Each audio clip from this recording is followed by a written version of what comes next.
Les Israélites traversèrent le Jourdain et la démonstration des 12 pierres est une merveilleuse illustration de mourir à soi-même. Nous ne pourrons jamais connaître la plénitude de Christ à moins que nous mourions à nous-mêmes. Combien de cela est devenu notre expérience? Tandis que nous considérons le parallèle entre Israël et le croyant, le Saint-Esprit a relaté ces incidents d'histoire d'Israël pour illustrer ce qui est nécessaire dans la vie du croyant. La Pâque représente la délivrance du péché. La délivrance de la mer Rouge représente cependant la séparation d'avec le monde et notre identification avec Christ. Le passage de Jourdain représente notre mort à nous-mêmes, portant la croix chaque jour suivant notre Seigneur.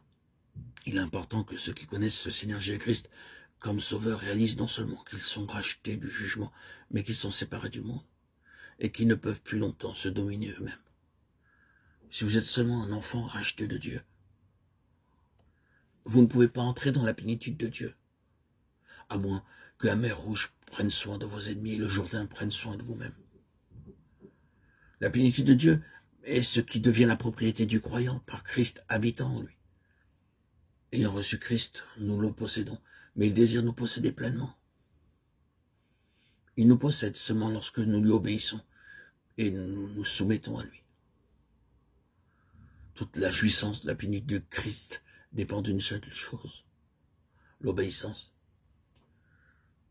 L'obéissance est un des mots-clés de la vie chrétienne. Nous pouvons considérer l'obéissance par plusieurs aspects. La nécessité de l'obéissance, la nature de l'obéissance et l'éducation de l'obéissance. De bien des manières, nous sommes confrontés à ces questions. Pourquoi l'obéissance est-elle si importante? Quelle sorte d'obéissance Dieu attend de nous? Comment pouvons-nous apprendre et croître dans l'obéissance? Je suis persuadé que Dieu a des réponses pour tout cela. L'obéissance est la chose la plus importante que nous devons apprendre. Nous devons être écoliers dans la parole de Dieu. Toute notre connaissance intellectuelle est vaine si nous n'avons pas d'obéissance.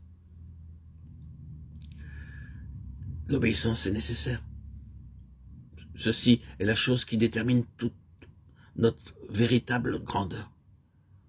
Aux yeux de Dieu, notre véritable grandeur repose sur ce seul critère, l'obéissance. Celui donc qui supprimera l'un de ses plus petits commandements et qui enseignera aux hommes à faire de même sera appelé le plus petit dans le royaume des cieux. Mais celui qui les observera et qui enseignera à les observer, celui-là sera appelé grand dans le royaume des cieux. Matthieu 5, 19. Ici est montré le principe pour devenir un homme véritablement grand dans le royaume de Dieu. Celui qui fera et enseignera. Non pas celui qui enseignera et fera. Celui qui apprendra l'obéissance tout d'abord dans sa propre vie et sera alors capable d'enseigner l'obéissance aux autres. Celui-là sera considéré grand dans le royaume des cieux.